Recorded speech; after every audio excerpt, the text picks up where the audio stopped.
At our anniversary dinner, my husband raised a toast and laughed, 5 years wasted on a worthless nobody. The guests chuckled until I slid a folder across the table. Funny, I said, because this forged prenup means you get nothing. And those texts with your partner's sister? They just went to everyone you know. The lawyers arrived with divorce papers before dessert. But the real surprise. Hello everyone. Thank you for being here with me today. Before I begin my story, I'd love to know which city you're joining us from. Please feel free to share in the comments. Now, let me take you into this story. My name is Eleanor, and I need to share something that happened. It's a story about a 5-year marriage, a carefully crafted illusion, and the night that illusion came crashing down in the most spectacular way possible. It's a story about being underestimated. And let me tell you, people will underestimate you right up until the moment you show them exactly who you are. For 5 years, I was Mrs. Preston Coleman. To the outside world, we were the perfect couple. He was the brilliant, charismatic businessman, the man who could command a boardroom with a single glance. And I was Ellie. Quiet, bookish Ellie, with a literature degree and a penchant for classic novels. Preston loved to tell people I lived in fictional worlds. It was part of his narrative about me, the charming little story he told at dinner parties and corporate events. You wouldn't get it, Ellie, he'd say, ruffling my hair as he discussed a complex merger over the breakfast table, the condescension in his voice a familiar, dull ache. Your literature degree is great for reading bedtime stories, but this is real business. And I would just smile. I played my part perfectly. For 5 years, I maintained this meticulously crafted persona, the supportive, simple wife who had traded her academic ambitions for domestic bliss. Our home was his castle, and I was just another beautiful, simple fixture within it. My bookshelves, filled with Faulkner and Austen and Wharton, served as the perfect prop for his story about me. He saw them not as a collection of profound human insights, but as evidence of a woman who couldn't possibly grasp the complexities of his financial empire. A woman who would never question, never pry, never understand. And that, right there, was his first mistake. It was a fatal one. What Preston failed to recognize was that my love of literature had taught me everything I needed to know. It taught me to observe, to analyze patterns in behavior, and to recognize the subtle foreshadowing of a man's true character. It taught me that the most compelling villains are often the ones who believe themselves to be the heroes of their own story. And it taught me that eventually, every story has a turning point. At our anniversary dinner, our 5th anniversary, my husband raised a toast in a room full of our friends and business associates. He smiled that handsome, confident smile of his and laughed. 5 years, he said, his voice carrying across the silent, elegant dining room. 5 years wasted on a worthless nobody. The guests gave a few polite, uncomfortable chuckles. They thought it was a joke, a poorly timed but harmless jab. They kept chuckling until I slid a simple manila folder across the polished mahogany table toward him. Funny, I said, my voice clear and steady. Because this forged prenup means you get nothing. The chuckles died in their throats. And those texts with your partner's sister? I continued, holding up my phone. They just went to everyone you know. The lawyers, you see, were scheduled to arrive with the divorce papers before dessert was even served. But that wasn't the real surprise. The real surprise was what he never, ever saw coming. It didn't start with a plan for revenge. Honestly, it started with hurt. In the early days of our marriage, the dismissiveness was subtle. A patronizing smile when I'd ask about his workday. The way he'd simplify explanations about his company's finances as though he were speaking to a child. It's just some corporate restructuring, honey. Don't you worry your pretty little head about it. I noticed. Of course, I noticed. But I also noticed something more valuable. When he truly believed I wasn't intellectually equipped to understand, he stopped hiding things. It was a gradual erosion of caution, born from his own arrogance. He'd leave his briefcase open on the study floor, confidential papers peeking out. He'd take calls on speakerphone, pacing our living room while discussing creative accounting methods with his partners. I'd just be there in the corner, curled up with a book, seemingly lost in another world. I became invisible wallpaper in my own home. The first time it really clicked, the first time I moved from being a passive observer to an active collector, was about 3 years into our marriage. He was at our kitchen island, laughing into his phone. "Of course, she doesn't understand the Thompson deal," he snorted. "She thinks it's just some corporate reshuffling. The woman reads Jane Austen for fun. She's not exactly equipped to spot a shell company." I was at the stove, stirring a risotto, my back to him. He never saw the way my hand tightened on the wooden spoon, the knuckles turning white. He never saw the slight, almost imperceptible nod I gave to myself. Shell company. I filed the term away, searing it into my memory. That night, after he was asleep, I went to my little reading nook, but instead of opening a novel, I opened my laptop. I created a new, anonymous email account. My first saved document was a simple text file, the Thompson deal. Possible shell company. Initially, it was just a way to prove to myself that I wasn't as simple as he believed. It was my own private rebellion. I had no grand plan for the information. I just couldn't bear the thought of being as ignorant as he assumed. I started taking pictures. A document left on his desk here, a page of a ledger there. My phone, which he saw as a device for social media and online shopping, became my greatest tool. With my back turned, pretending to text my sister, Lorraine, I'd be positioning my phone, recording his condescending explanations about falsifying business expenses. "You have to understand, Ellie, sometimes for the greater good of the company, you have to move assets around in creative ways. It's a bit like a tax write-off, but more complex," he'd say, convinced he was dazzling me with his business acumen. He never noticed the quiet click of my phone locking, the recording safely saved. I would transcribe the conversations later that night, my literature degree finally proving useful in ways Preston never anticipated. Years of analyzing text had trained my memory to capture dialogue with remarkable precision. I developed a system, record what I could, then expand the transcripts with detailed context and observations, noting his tone, his body language, the specific words he chose. This went on for months. My secret email account became a digital archive of Preston's hubris. It was a collection of whispers, boasts, and casual confessions made in front of a woman he had already dismissed. By our 4th anniversary, Preston's carelessness had become routine. It was no longer just a slip-up here and there, it was a fundamental part of his behavior around me. He had so thoroughly convinced himself of my intellectual simplicity that he operated with no filter. The financial documents weren't just left out anymore, they were stacked on the corner of the dining table, a place he knew I cleaned every day. "Just push those aside if you need to, honey," he'd say, "it's just some boring quarterly reports." Boring wasn't the word I'd use. I learned the names of his partners, his accountants, and his offshore holding companies. I learned that aggressive tax strategy was his favorite euphemism for tax evasion. While he was in the shower, I would lay the documents out on the floor, my phone camera working silently, capturing page after page of incriminating evidence. I learned to be quick, efficient, and to leave no trace. I'd put everything back exactly as I found it, down to the angle of the paperclip on a stack of invoices. His business calls became more and more brazen. He'd have his closest partner, Donovan, over for drinks in our living room. They'd sit there, swirling expensive scotch in their glasses, discussing how to hide profits from a recent real estate deal while I was just a few feet away, folding laundry. "Are you sure we should be talking about this here?" I once heard Donovan ask, his voice a low murmur as he gestured vaguely in my direction. Preston let out a booming laugh. The sound echoed off the high ceilings of the room he was so proud of. "Donovan, relax. Don't worry about her," he said, loud enough for me to hear clearly. "Ellie's too busy thinking about her book club to understand what we're doing." I folded a towel with meticulous care, my movements smooth and unhurried. Inside, a cold, hard knot was forming in my stomach.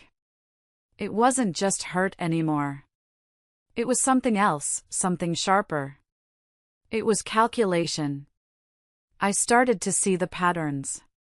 The way money would flow into one subsidiary, only to be transferred to another, then another, before ending up in an account in the Cayman Islands. I didn't need a business degree to see that it was a shell game, designed to confuse and obscure. My literary analysis skills, the very thing you mocked, made me exceptionally good at spotting patterns and inconsistencies. When numbers repeatedly appeared in his documents that seemed at odds with what he claimed publicly, I didn't need an accounting degree to flag the discrepancy. I just needed patience and attention to detail, qualities Preston had always dismissed as the fussy habits of a bookish woman. One evening, I was dusting his home office, a task he found fitting for me. He was on the phone with his accountant. "Listen," he instructed, his feet propped up on his expensive mahogany desk. "Just move the Henderson payments through the Cayman account first. The IRS doesn't have the manpower to track every international transfer. Besides, technically, it's not illegal if we route it through the consulting subsidiary first." That night, my transcription was verbatim. My secret archive was growing, becoming less of a personal diary and more of a legal dossier. And still, I had no endgame. I was just a woman adrift, collecting the wreckage of her marriage piece by painful piece. I thought his financial crimes were the worst of it. I was wrong. The real betrayal, the one that would give my mission a purpose, was still to come. The turning point came on a rainy Tuesday, 14 months ago. The kind of gray, dreary day that seems to seep into your bones. Preston had left for a golf game, one of his many networking events. He'd left his laptop open on the kitchen counter while he took a quick shower before leaving. I was wiping down the granite, the scent of lemon cleaner in the air, when the screen lit up. A notification appeared. A message from someone named Sabrina. The preview showed just enough. 3 little words that shattered my world. "Last night was amazing." My hands started to tremble. The dishcloth fell from my grasp onto the floor. I told myself not to look. I told myself to walk away, to pretend I hadn't seen it. But I couldn't. It was like a magnet, pulling me in. With a shaking finger, I clicked the message. And there she was. Sabrina. The younger sister of his business partner, Donovan. The woman who hugged me at every family gathering, who told me how lucky I was to have Preston. The woman who had, apparently, been sleeping with my husband. I scrolled through months of messages, each one a fresh stab of betrayal. They were intimate, disrespectful, and filled with a shared contempt for me. Sabrina, is she suspicious at all? Preston, not a chance. She doesn't suspect a thing. Too busy with her books to notice the real world around her. Sabrina, I felt so bad at the charity gala, having to pretend with her. Preston, don't. It's just a role we play. You are amazing tonight, by the way. Sabrina, can't wait to see you again when she's visiting her parents next month. The words blurred through a haze of tears. It wasn't just the affair. It was the mockery. The confirmation that in my own home, in my own marriage, I was the punchline to a cruel joke. The man I had shared a bed with for 5 years saw me as nothing more than a convenient, oblivious fool. I sank into a kitchen chair, the cold of the leather seeping through my clothes. For a few minutes, I just sat there, hollowed out. The pain was a physical thing, a crushing weight on my chest. I thought about screaming. I thought about throwing his laptop against the wall. I thought about packing a bag and just leaving, disappearing from the life that had turned out to be a lie. But then, another feeling started to creep in, pushing past the pain. It was a cold, sharp, clarifying anger. My trembling stopped. The tears dried on my face. I stood up, went back to the laptop, and started taking screenshots. Everything. Every loving emoji, every secret plan, every single word that mocked me. I added them to my growing collection of evidence, creating a new folder in my secret email account simply titled Betrayal. I returned the computer exactly as I'd found it, closing the message window. When Preston emerged from the shower, smelling of expensive soap and oblivious betrayal, I greeted him with the same warm, gentle smile I'd perfected over 5 years. "Have a good game, honey," I said, kissing his cheek. "I will," he said, patting my head like one might a dog. "Don't wait up." But as I watched him walk out the door, something fundamental had changed within me. My documentation was no longer just about wounded pride or proving a point to myself. It had become ammunition. And I was going to find out exactly how to use it. 2 days later, my hands were still shaking slightly as I dialed a number I hadn't called in years. I had to look it up in my old college alumni directory. Audra Blackwell. We hadn't been close friends, more like acquaintances who shared a few political science classes. But I remembered her being sharp, direct, and fiercely intelligent.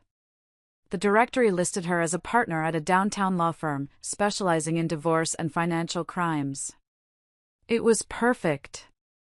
Our coffee meetup appeared casual to anyone watching, just two old friends catching up after a decade.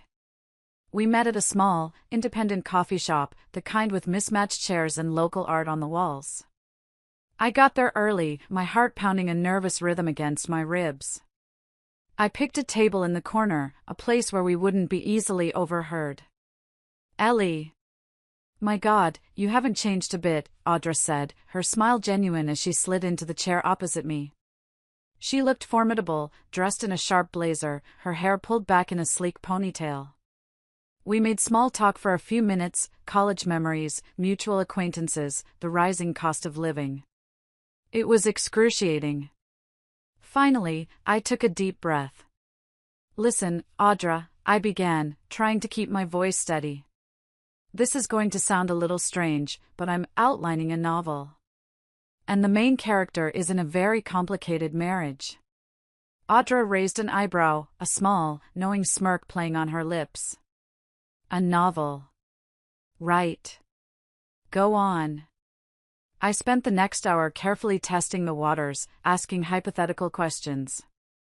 What if, I'd say, a character suspected her husband was hiding assets? What kind of proof would she need, or hypothetically, if a prenup was signed, what could possibly invalidate it? I was specific. I asked about recording conversations, about financial disclosure laws, about the legality of accessing documents in a shared home.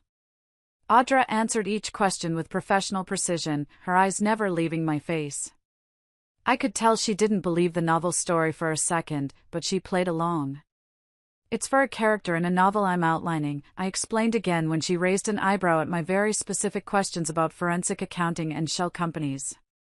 "This character of yours," Audra said, stirring her latte slowly. "She seems to be in a lot of trouble. Make sure she has a good lawyer." That first coffee meeting turned into a second, then a third. Our occasional coffee dates evolved into strategic planning sessions disguised as friendly gatherings. I maintained the pretense of creative research for months, and Audra, to her credit, never pushed me to admit what we were really discussing. She understood the need for discretion. She let me move at my own pace. It wasn't until I showed her a particularly damning transcript of Preston discussing how to hide a recent inheritance from his uncle to avoid it being considered marital property that she finally closed her notebook and looked at me directly. The cafe was buzzing around us, but it felt like we were in our own little bubble. "Ellie," she said, her voice low and serious. "Let's drop the novel pretense for a minute. If you have this kind of evidence, you need to be very, very careful about how and when you use it." I just nodded, my throat suddenly tight. "Some of what you've described goes beyond grounds for divorce," she continued, her gaze intense. "We're talking potential criminal charges. We're talking about the IRS. This is bigger than you think." That conversation shifted everything. The dam broke, and I told her everything, the condescension, the financial documents, the affair with Sabrina. I told her about the secret email account, the years of quiet documentation. I expected judgment, or maybe pity. Instead, I saw a flicker of something else in Audra's eyes, respect. "Okay," she said, pulling her notebook back out. "Let's get to work." With Audra now fully on board, my scattered collection of evidence began to transform into a coherent legal strategy. She helped me organize everything, explaining what would matter in divorce proceedings and what might interest federal authorities. She was meticulous, patient, and ruthless in her analysis. "The recordings are good," she'd say, tapping a transcript. "One-party consent is legal in the state, so they're admissible.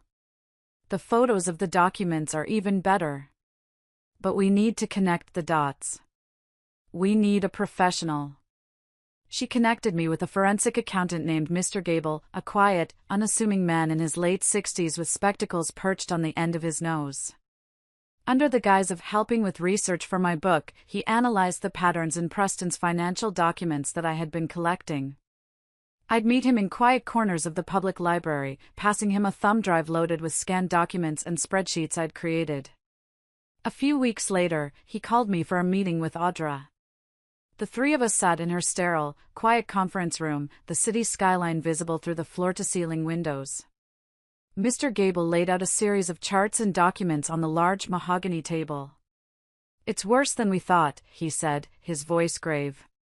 "It's not just aggressive tax avoidance. This is systematic fraud.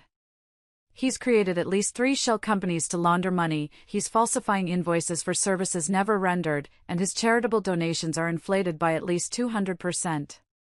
Audra nodded slowly, her expression grim. "We have him on tax evasion, wire fraud." "There's more," Mr. Gable interrupted, pushing a document across the table. "I had a look at the prenuptial agreement you sent over, Mrs. Coleman. It was a copy of the prenup I had signed 5 years ago, a document I had barely understood at the time. Preston had assured me it was just a formality, a way to protect his family's business. I had signed it without a second thought, eager to prove I wasn't after his money." "The document you signed was fair," Mr. Gable explained, pointing to a specific clause. "It guaranteed you a significant lump sum in alimony in the event of a divorce. However, the version filed with the court is different." He laid a second document next to the first. At first glance, they looked identical. But Mr. Gable pointed out the subtle differences. The font on one page was a fraction of a point smaller. The spacing between 2 paragraphs was slightly different.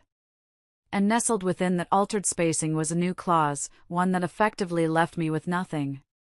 It stated that in the event of a divorce due to infidelity, on either party's part, all assets would revert to their original owner. Given Sabrina, it was a perfectly crafted trap. "The manipulation was clever," Audra said, her voice filled with cold fury.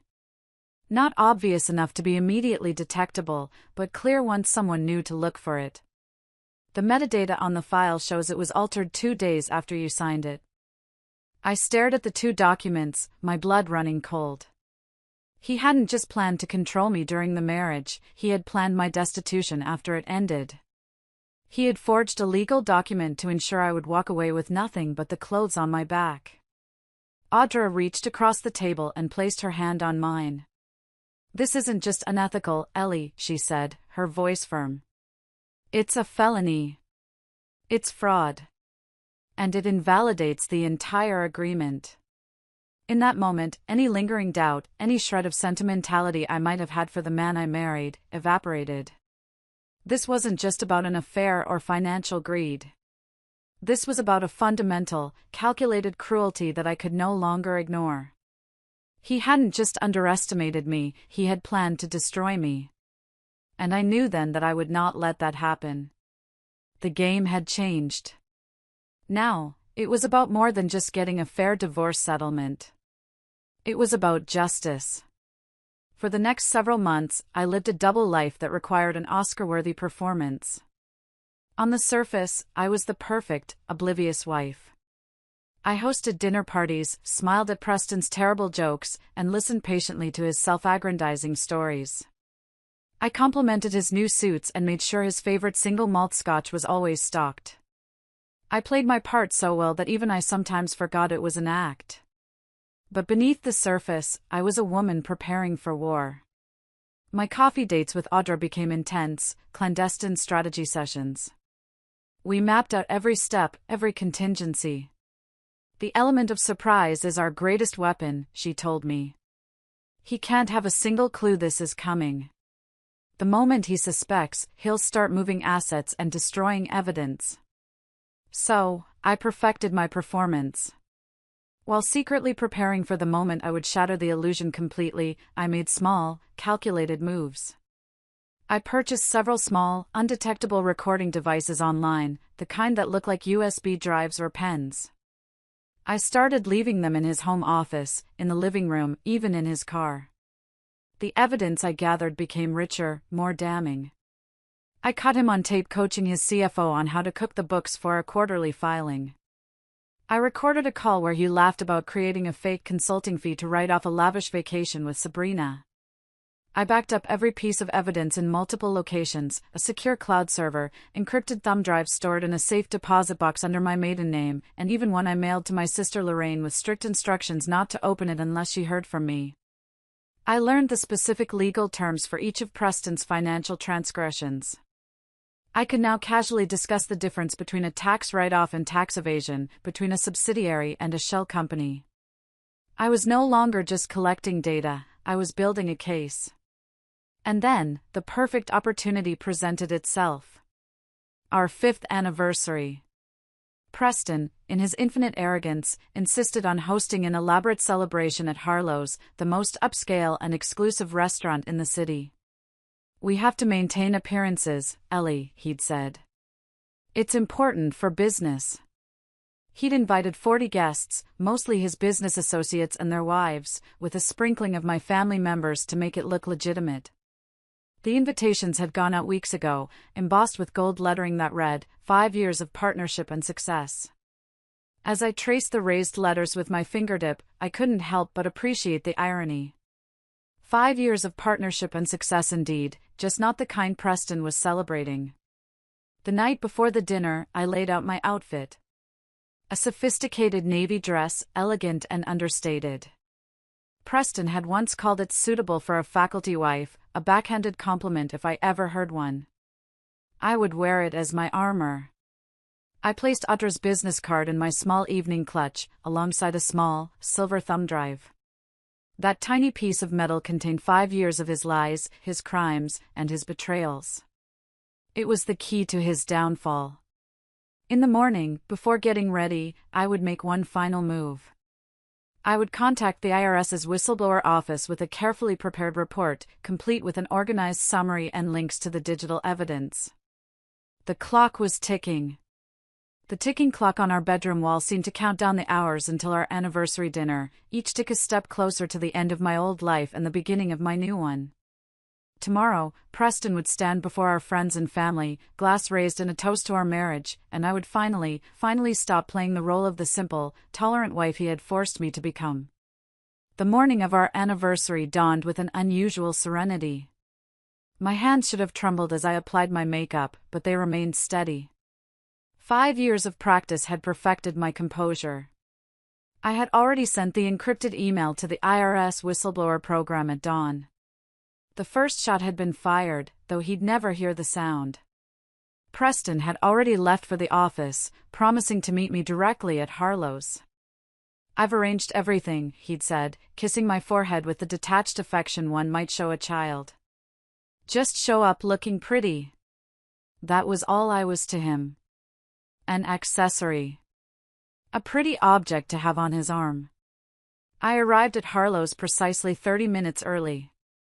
The restaurant gleamed under soft, ambient lighting. The maitre d' recognized me immediately, his smile professionally warm. "Mrs. Coleman, a pleasure. Your husband has arranged a beautiful evening. The Magnolia Room is ready for you." I followed him through the bustling main dining area to the private room Preston had reserved. It was breathtaking. Crystal chandeliers cast a warm glow over a large, horseshoe-shaped table adorned with white roses and gleaming silver accents. Place cards with elegant calligraphy marked each setting. Preston and I were positioned at the center of the curve, like a king and queen holding court. I made a slow circuit of the table, memorizing the seating arrangement. It was a map of his world. His most important business partners, including Donovan, were clustered to his right. His sycophantic friends to his left. My family, my sister Lorraine and her husband, were relegated to the far ends of the table, almost an afterthought. It was a perfect physical representation of my place in his life. There was a small, antique side table near my seat, intended for a lady's purse. I opened its single drawer. Empty. My manila folder, the one containing the side-by-side comparison of the prenuptial agreements, slid perfectly inside. Out of sight, but within easy reach. I checked my phone one last time. Audra had confirmed via text she and her 2 associates would arrive precisely at 9 p.m. The mass text message, containing the screenshots of Preston's affair, was queued up in a drafts folder, ready to be sent to every guest in the room with a single command. 5 years of calculated tolerance would end tonight. Guests began arriving at 7. Preston's parents entered first. His mother, a woman perpetually draped in pearls and disapproval, embraced me with the practiced affection of someone who had always viewed me as a sensible, if uninspired, choice for her son. "You look lovely, dear," she said, her eyes already scanning the room for more important people to greet. Preston's father merely nodded, his attention fixed on the well-stocked bar. My sister Lorraine arrived with her husband, and she immediately sensed my tension. She was the only person in the world who could see past my carefully constructed facade.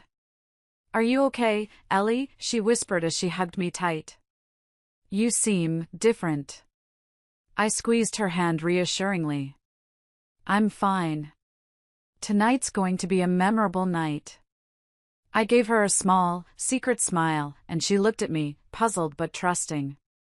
She was the only person in that room who might have detected the steel beneath my smile. Finally, at 7:30, Preston made his grand entrance, surrounded by his 3 closest business associates, all of them laughing at some shared joke.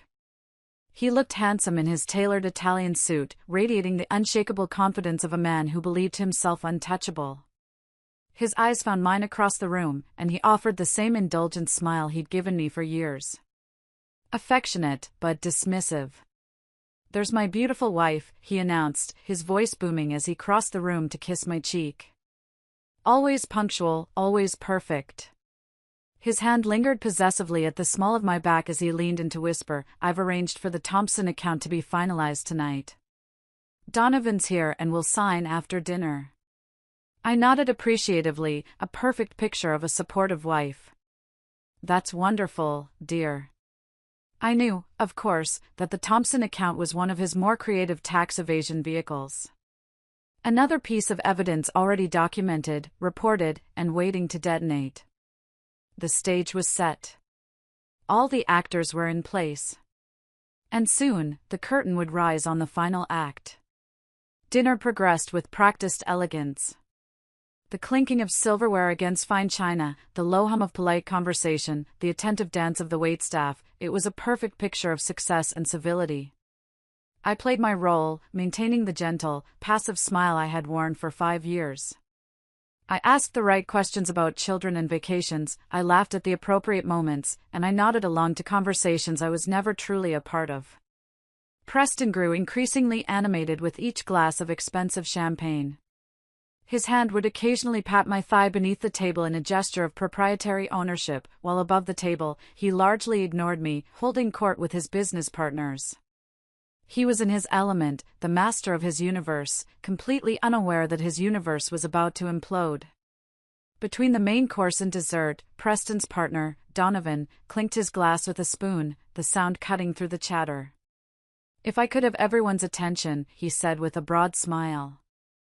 "I think it's time for a toast to the happy couple." A wave of applause rippled through the room. Preston stood, champagne flute in hand, a smug, self-satisfied smile playing on his lips. The room quieted as everyone turned their attention toward him. His smile carried that familiar, cruel edge, the one that appeared when he felt particularly clever. "Thank you, Donovan. Thank you all for being here, he began, his voice smooth and confident. 5 years. 5 years ago, I made what my friends called the safest bet of my career. He paused, letting a few appreciative chuckles ripple through his inner circle. Marriage, he continued, gesturing toward me with his glass. Marriage to the quiet literature professor who was more interested in fictional worlds than the real one around her.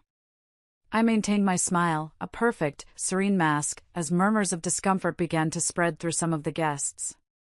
I could see my sister Lorraine's knuckles turn white as she gripped her wine glass. My colleagues, Preston went on, his voice dripping with false modesty, they warned me that marrying someone so academically focused might be challenging for a man in my position. He gestured expansively around the room. But I saw what they didn't. I saw a woman who would never question my business decisions. A woman who would be content with the lifestyle I provided while staying safely in her lane. The room had grown awkwardly silent now. Even his closest friends looked uncomfortable. Preston, however, was too caught up in his own performance to notice. He was building to his grand finale. He raised his glass higher, his eyes scanning the room before they landed on me, cold and triumphant. So, here's to 5 years, he concluded, his voice ringing with a laugh that failed to disguise the cruelty beneath the words. 5 years wasted on a worthless nobody. A few shocked gasps were audible. He tried to save it, adding quickly, who knew that my simple wife would be my greatest asset. The polite, forced chuckles that followed held more discomfort than humor. My sister's face had flushed with a deep, furious red. Even Preston's mother looked embarrassed by her son's crass display. He sat down, looking pleased with himself, completely oblivious to the fact that he had just handed me the perfect opening. He had just confirmed, in front of 40 witnesses, exactly how he saw me. He had provided the motive for everything that was about to happen. I quietly reached down and opened the drawer of the side table. My fingers closed around the cool, smooth surface of the manila folder. The moment had arrived. The performance was over. As Preston sat down, basking in the awkward silence he had created, I stood up. The movement was deliberate, unhurried. The scrape of my chair against the polished hardwood floor seemed impossibly loud in the stunned room. I'd like to respond to that lovely toast, I said. My voice didn't waver. It carried clearly, calmly, to every corner of the room. Preston's smirk remained fixed in place. He looked amused, as if a pet had just learned a new, surprising trick. He leaned back in his chair, gesturing for me to proceed. By all means, honey. The floor is yours. It's true that I've been quiet these 5 years, I began, my eyes meeting his. I held the manila folder in my hand. But not for the reasons you think. His expression shifted slightly, a flicker of confusion in his eyes as he glanced at the folder. What's this, Ellie? An anniversary gift? Perhaps save it for later. Oh, but it can't wait, I replied, my voice still sweet, but now with an undercurrent of steel he had never heard before. I took a step forward and slid the folder across the table. It came to a neat stop directly in front of his plate. It's funny you should mention assets, I said, my voice dropping just a little, because this forged prenup, the one you altered after I signed it, means you actually get nothing from our divorce. The word divorce hung in the air, electric and sharp. The color drained from Preston's face. His smirk vanished, replaced by a look of sheer disbelief. With a trembling hand, he flipped open the folder. Inside, laid out in undeniable clarity, was the evidence. The first page was a side-by-side comparison of the original prenuptial agreement he had given me and the fraudulent version he had filed with the court. The added clauses were highlighted in bright yellow. The second page was a detailed report from Mr. Gable, the forensic accountant, complete with documentation of the altered metadata, proving the file had been changed 2 days after I had signed the original. It was irrefutable. "What is this?" he hissed, his voice a low, strangled whisper. "This is insane." "Is it?" I countered, my composure absolute. It looks like fraud to me. A felony, I believe. Around the table, people were leaning in, whispering urgently. Donovan, his partner, looked from the folder to Preston's ashen face with growing alarm. He had co-signed the original document as a witness. He was implicated. Preston looked up at me, his eyes wide with a mixture of fury and panic. For the first time in 5 years, he was seeing me. Not the simple, bookish wife, but the woman who had just dismantled his first line of defense with a single manila folder. He had no idea that this was just the beginning. As Preston stared, dumbfounded, at the evidence of his own forgery, I took out my phone. The room was so quiet you could hear the soft hum of the air conditioning. And speaking of assets, I continued, my voice as calm as a frozen lake, and liabilities. I held up my phone, my thumb hovering over the send button of the pre-written text message. My eyes locked with Preston's. In them, I saw dawning horror as he began to realize what was happening. "Those texts with your partner's sister, Sabrina," I said, making sure to glance briefly at Donovan, whose face went pale. "They just went to everyone in this room." I pressed send. As if choreographed, a symphony of chimes, dings, and buzzes erupted throughout the private dining room. 40 phones, almost in unison, lit up with the same notification. Guests reached for them reflexively, confusion turning to shock as they viewed the evidence of Preston's long-running affair. The explicit messages, the photos, the plans for their secret getaways, it was all there, dated and time-stamped. A woman near the end of the table gasped audibly. Donovan snatched his phone, his eyes widening as he scrolled. He looked at his wife, then at Preston, his face a mask of fury and betrayal. "What have you done?" Preston hissed, half rising from his seat, his chair scraping violently against the floor. "Exactly what you never expected me to do," I answered calmly, my voice cutting through the rising chaos. I paid attention. The atmosphere in the room transformed instantly from awkward silence to open pandemonium. Preston's mother was staring at her phone in horror, her hand covering her mouth. His father looked away in disgust, shaking his head slowly. Donovan's wife had burst into tears. My sister, Lorraine, had moved to stand behind me, her hand resting supportively on my shoulder. "You've misunderstood," Preston began, looking desperately around the table, searching for an ally in a room that had suddenly turned hostile. "Those messages are old, they're fake." "They're dated and time-stamped," I interrupted, my voice sharp. "With your location data attached. Interesting how often you were working late at Sabrina's apartment building, isn't it?" Donovan had already moved several seats away from Preston, as if proximity alone was toxic. He was now studying the prenup documentation I had passed him with growing concern. "Preston, is this true?" he demanded, his voice shaking with rage. "Did you falsify legal documents? Did you do this with my sister?" Preston just stammered, speechless. He had lost control of the narrative, of the room, of his entire life, in the span of less than 5 minutes. His carefully constructed world of lies and deceit was being torn apart, text by text, in front of everyone he had ever tried to impress. And standing at the center of the storm, calm and unshakable, was the worthless nobody he had just toasted. Before Preston could even begin to formulate a response, the grand wooden doors to the private dining room swung open. 3 figures stood silhouetted in the doorway. A woman in a sharp, impeccably tailored suit stood in the center, a leather briefcase in her hand. Flanking her were 2 younger associates, their expressions neutral and professional. It was Audra. Right on time. "Ah, perfect timing," I said, my voice ringing out in the chaotic room, drawing everyone's attention. Audra's heels clicked confidently across the hardwood floor as she approached our table. The restaurant, beyond our private room, had fallen eerily silent. Even the soft classical music seemed to have faded away, as if holding its breath. Preston's face contorted, twisting from fury to disbelief as he recognized her. "You," he stammered, the pieces slowly, painfully clicking into place. "You're the tax attorney from the Children's Hospital Benefit Gala. We had attended it 6 months ago." I had made sure to introduce them. Audra offered him a polite, professional smile that didn't reach her eyes. Among other specialties, yes. She placed her leather portfolio on the table, its lock clicking open with a sound of finality. The lawyers are here with the divorce papers, I announced to the room at large. I believe we're just in time for dessert.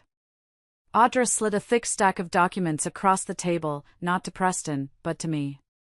I've prepared everything according to your instructions, Eleanor, she said, her voice clear and authoritative.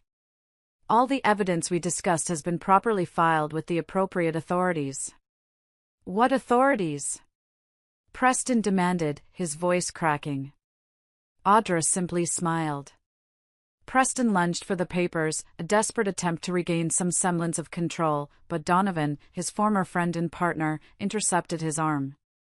Don't make this worse, Preston, Donovan muttered, his own face ashen as he glanced between his crying wife and the prenup evidence.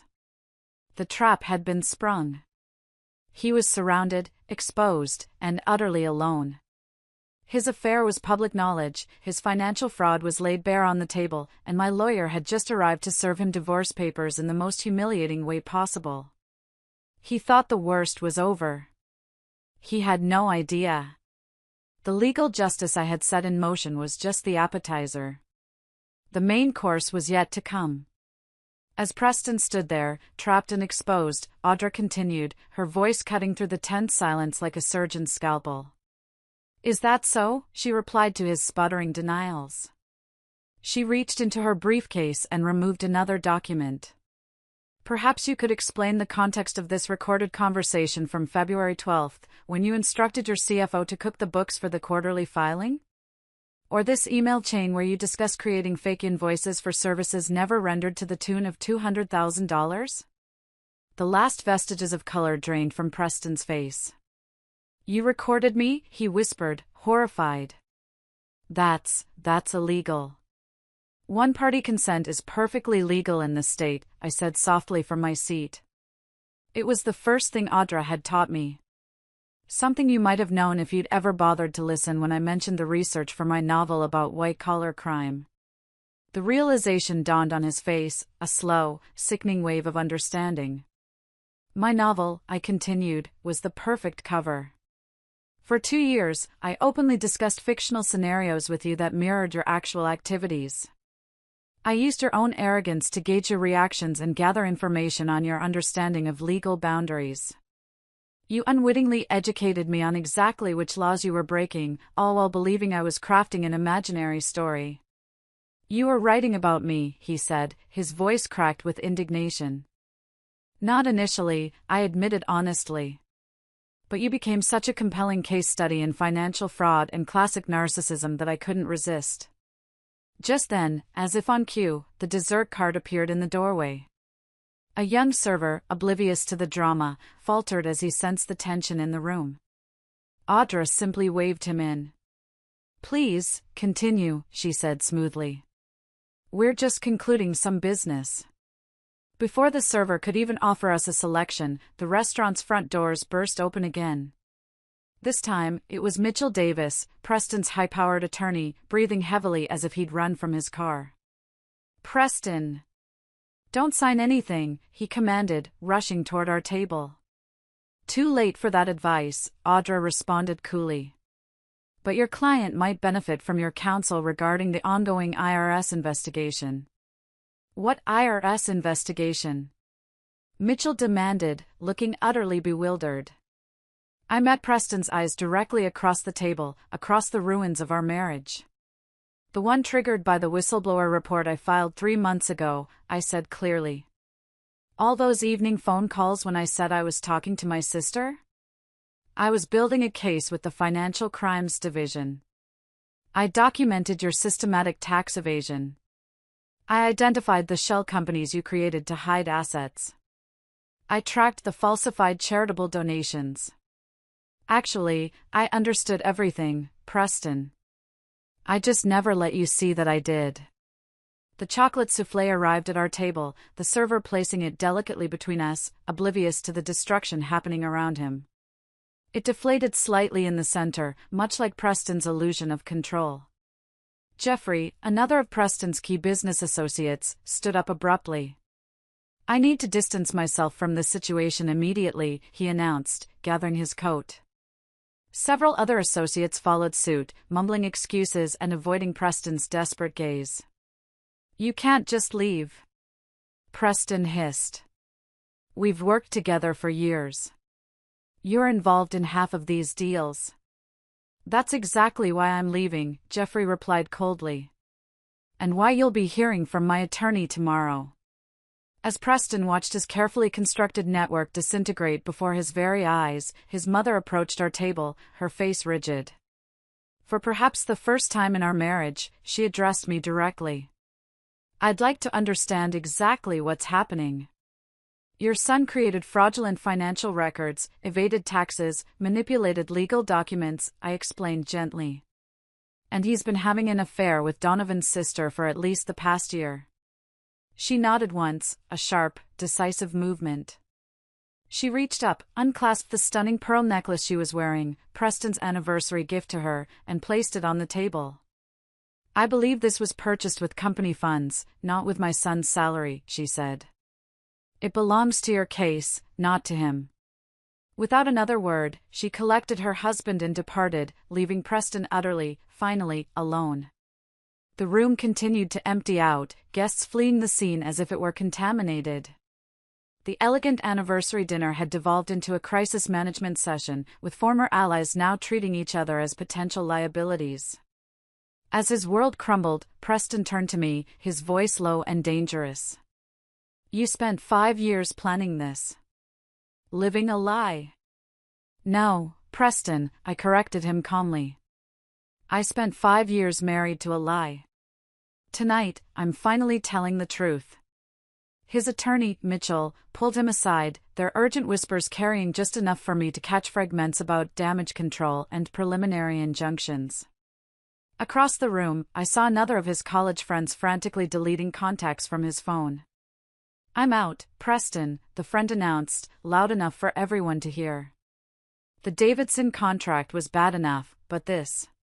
He gestured toward the evidence folder. "This could implicate all of us. I have a family. I'm not going down for you."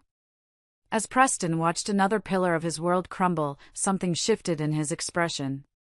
The shock hardened into something darker. He straightened his tie and approached our table with a renewed, menacing purpose. "We need to talk," he said, his voice low and controlled. "Privately." "I don't think that's necessary," Audra interjected smoothly. "Anything you have to say can be directed through legal channels from this point forward." "This doesn't concern you," Preston hissed, then turned his full attention to me. "Ellie, think about what you're doing. 5 years together means nothing to you? You're willing to destroy everything over some misunderstanding?" For a fleeting second, the familiar pattern nearly reasserted itself. His commanding tone, my anticipated submission. The muscle memory of deference twitched within me. Then I remembered his toast. 5 years wasted on a worthless nobody. "There's no misunderstanding, Preston," I replied, my voice steady as a rock. "And there's nothing to discuss." He leaned closer, his voice dropping to a threatening whisper. "You think this little performance makes you powerful? I built everything we have.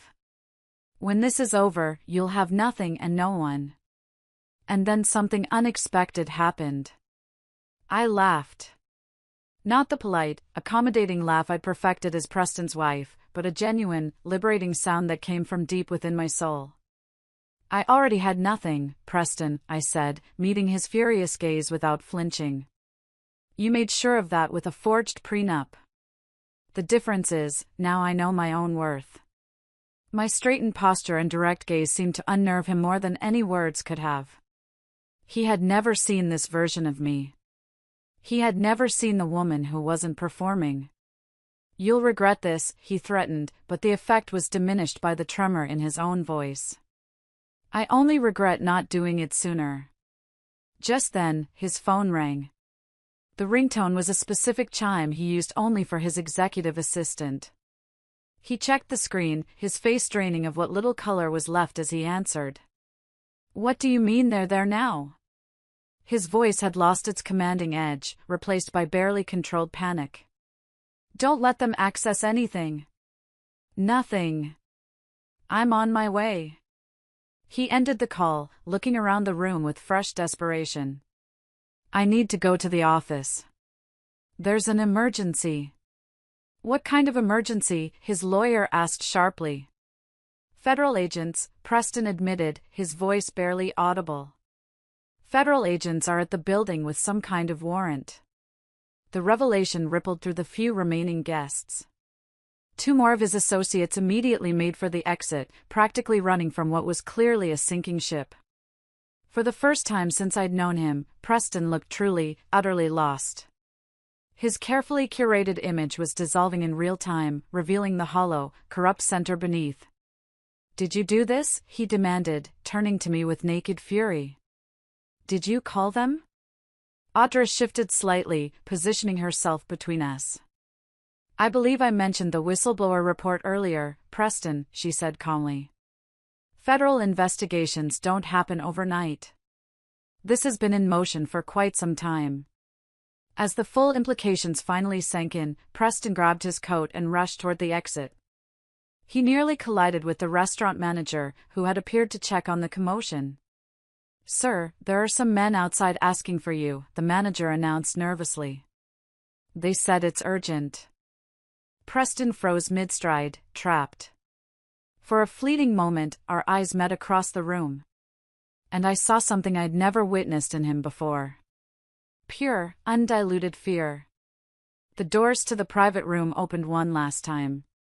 Three men in dark, conservative suits entered, their expressions professionally neutral. The lead agent, a silver-haired man with piercing eyes, held up his credentials. "Brian Coleman," he inquired, though his gaze had already locked onto Preston's frozen figure by the exit. "That's him," someone volunteered unnecessarily.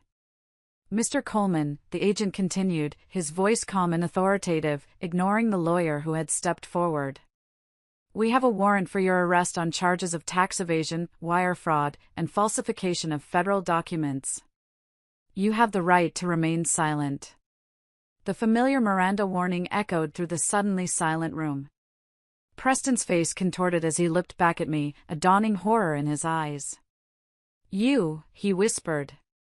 "What exactly did you tell them?" "Everything you told me, Preston," I said, my voice carrying across the room. "Every conversation you had in front of your simple wife. Every document you left where I could find it." The second agent approached with handcuffs.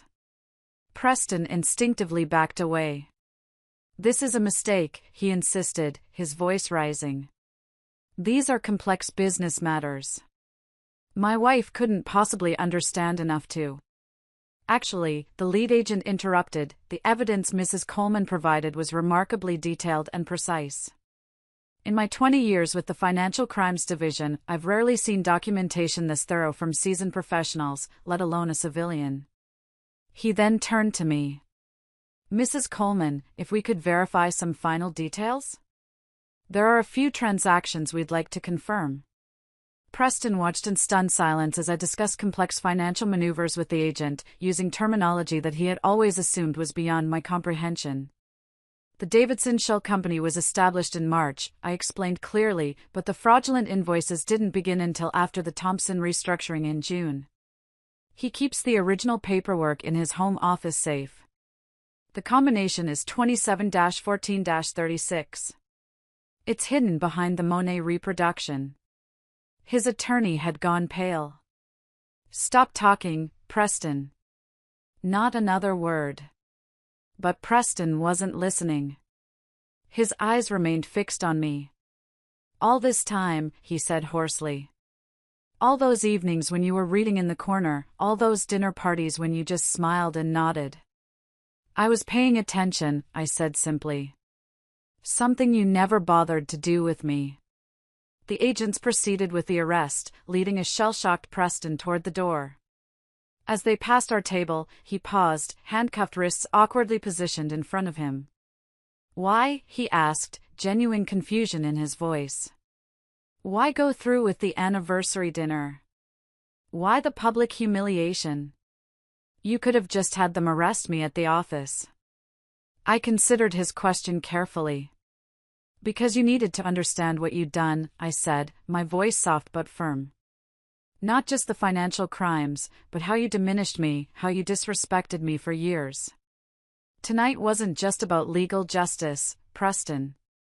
It was about finally being seen. Something flickered in his eyes, perhaps the first glimmer of genuine understanding he'd ever had about me. Then the agents guided him toward the exit, and he was gone. The sound of the restaurant doors closing behind them echoed in the silent room. The storm was over. I just sat there, the adrenaline slowly beginning to fade, leaving a strange, hollow calm in its wake. If you're still listening to me, if you've followed my story this far, would you do something for me? It would mean the world to me if you would just like this video and comment with the number 1 down below. It helps me know that you're out there, that you're listening, and that I'm not alone in this. Your support is a huge encouragement for me to keep sharing. So please, just comment with the number 1 so I can see you. And now, let me tell you what happened next. After Preston was led away, the remaining few guests began to disperse, murmuring in shocked tones, avoiding eye contact with me as if my victory was somehow contagious. The staff, trying to maintain some semblance of normalcy, began clearing the table, removing the half-eaten meals and the untouched anniversary cake. Audra collected her documents and approached my table, her professional demeanor softening. "Are you all right?" she asked gently. I took a deep, shuddering breath, assessing the hollow space where fear and anger had lived for so long. "I think I will be," I replied, surprised by the truth of it. The weight of 5 years of secrecy had finally been lifted. My sister Lorraine wrapped a warm, strong arm around my shoulders. "What happens now? Do you need a place to stay tonight? You can't go back to that house." I shook my head, a small, triumphant smile touching my lips for the first time that evening. "The house is in my name as of this afternoon," I told her. It was another detail Preston never bothered to read in the pile of boring investment papers I occasionally asked him to sign a few months ago. He thought he was just moving assets around for tax purposes. Audra smiled appreciatively at this final strategic move. "Nicely done, Ellie. The federal case will take months, possibly years. Are you prepared for that?" "I've been preparing for 5 years," I reminded her. "I can handle a few more months." As we gathered our things to leave, I paused at the table where Preston and I had sat side by side for the last time. The anniversary cake remained uncut, the decorative silver 5-topper now seeming like a different kind of countdown, one that had finally reached its conclusion. I had survived. More than that, I had won. Not just the legal battle, but the battle for myself. I walked out of that restaurant not as the simple, worthless nobody he had tried to make me, but as Eleanor. Just Eleanor. And for the first time in a very long time, that felt like more than enough. The months that followed were a whirlwind of legal proceedings, depositions, and headlines. Preston's trial was the talk of the town, a spectacular fall from grace for one of the city's most prominent businessmen. He was found guilty on multiple counts and sentenced to a significant prison term. The divorce was finalized, and thanks to the invalidated prenup and the evidence of his extensive financial fraud, the settlement was more than fair. But honestly, that whole spectacle was just background noise to me. The real story, my story, was happening far away from the courtroom. I went back to my first love, teaching. The classroom hummed with energy as my students at Riverside Community College debated the symbolic significance of wealth in The Great Gatsby. I watched them from behind my desk, a quiet joy filling my heart. Dr. Coleman, a bright young woman named Amber, called out from the back row, using my reclaimed maiden name. "Do you think Daisy really loved Gatsby, or just what he represented?" "What an excellent question," I replied, a genuine smile spreading across my face. "What does the text tell us about the difference between a genuine connection and the performance of love?" The discussion bloomed. I was back where I belonged. The skills I'd once used to dismantle my husband's criminal enterprise, close reading, textual analysis, pattern recognition, were now being channeled into nurturing young minds. After class, I headed to the campus coffee shop. I'd established an informal weekly gathering there for female students interested in financial literacy.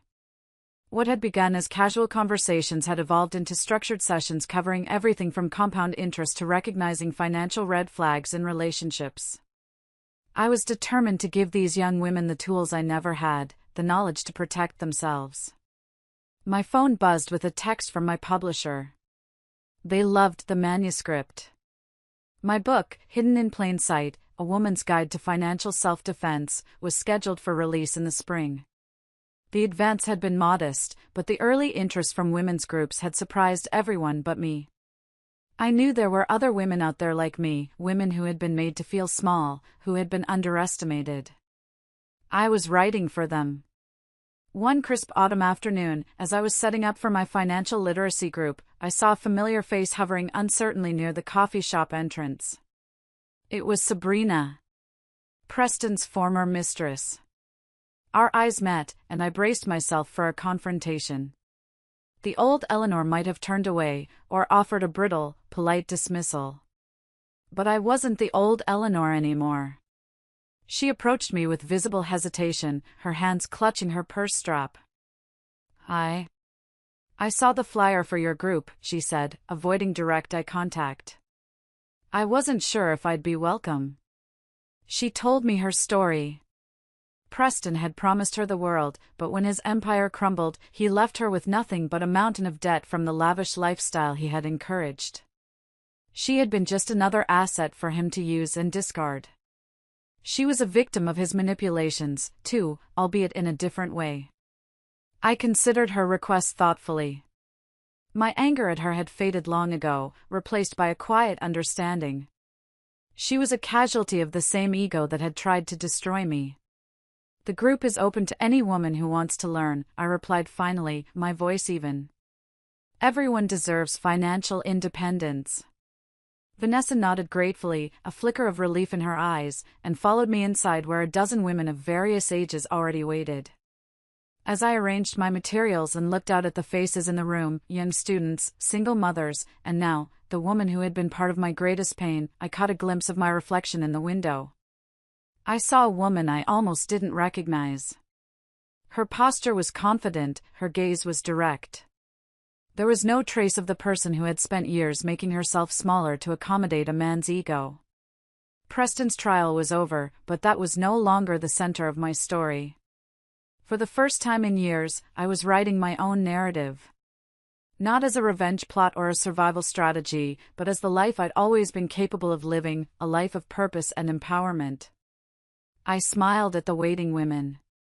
"All right, everyone," I said, opening my notebook to a fresh, clean page. "Let's begin. Thank you so much for listening to my story. It means more than you know. If you've ever felt underestimated or unheard, I hope my journey gives you a little bit of strength. Please, if you feel so inclined, share your own thoughts in the comments below. I read them all. And don't forget to subscribe for more stories. Be well, and be strong."